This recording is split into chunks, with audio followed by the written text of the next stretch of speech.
Hey everybody, it's David Dyer, and welcome to Idioms episode 30. I'm your host, and Idioms is my mini-cast, 5 minutes at the most. About the same time it takes to read one page of George Orwell's 1984. And as the name implies, I talk about idioms, those phrases we say in everyday conversation that seem completely out of place, yet you know exactly what they mean by the way they're being used. Good, so let's go. This is Idioms episode 30, and the idiom we're going to cover today is take it with a grain of salt. You've heard it. So I'd been dating Angelina for a few months and things were starting to get serious, but all of a sudden, Brad's over cleaning the pool, Brad's over fixing the toilet, Brad's over feeding the cats, and he's always in his underpants. So I'm like, hey, is there something going on with you and Brad? And she's like, are you crazy? He's married to Rachel. So I let it slide, but I'm no dummy. I took it with a grain of salt. Literal meaning, to imply that everything tastes better when you add salt to it. Contextual meaning, to show skepticism about something because the source may be biased or the facts unreliable. So let's explore the origin. Well, Bloomsbury-International.com says the beginnings of this one go all the way back to 77 AD, when a Roman natural philosopher named Pliny the Elder, and by the way, let me pause here, a natural philosopher was kind of like a scientist before the advent of modern science. Oh, and Pliny the Elder sounds like a really boring professional wrestler, doesn't it? Anyway, Pliny translated an ancient antidote to poison by writing, "To be taken fasting plus a grain of salt." Now, as you may well know, lots of people put salt in their food to make it taste better. So the implication here is that the antidote probably didn't taste all that good, and adding a grain of salt would make it go down a little easier.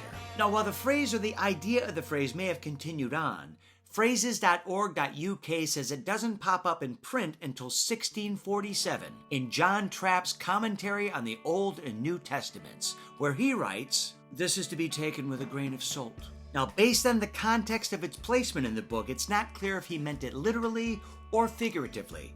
But either way, we start to see the formation of the phrase in the manner in which we use it today. We're witnessing the evolution of this saying right before our eyes.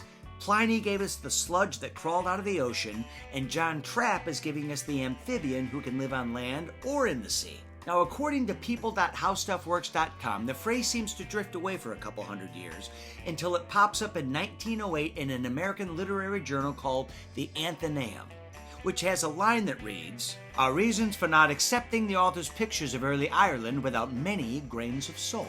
I'll translate. Some guy submitted his photos to the journal and they basically crapped on his work by saying the photos would be easier to digest if they were accompanied with not one, but many grains of salt. F you and your journal, I'd say. Now, the Brits have a similar saying that they started using after World War II that goes, "a pinch of salt." Why? Who knows? Maybe they wanted to be a bit more proper. Maybe their food is so bad it requires more salt.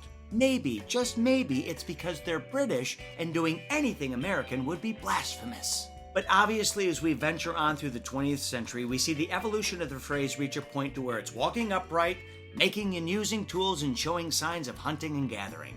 In a nutshell, it starts to be used the way we use it today, to express that sometimes the information you receive might not be completely accurate, so it would be more digestible, figuratively, if it was accompanied by a grain of salt or a smidge of suspicion.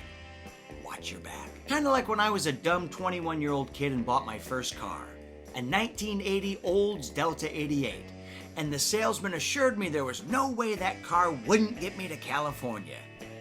Didn't even get me home to Grand Rapids. A grain of salt? Ah! How about a whole pinch for that one? Maybe the Brits were right. So that's it. Episode 30 of Idioms is complete, and my family has a history of high blood pressure, so to be honest, I avoid salt altogether. I'm your host, David Dyer. Thanks for listening. Check back for new episodes every Tuesday and Friday, but until then, I'll catch you on the flip side.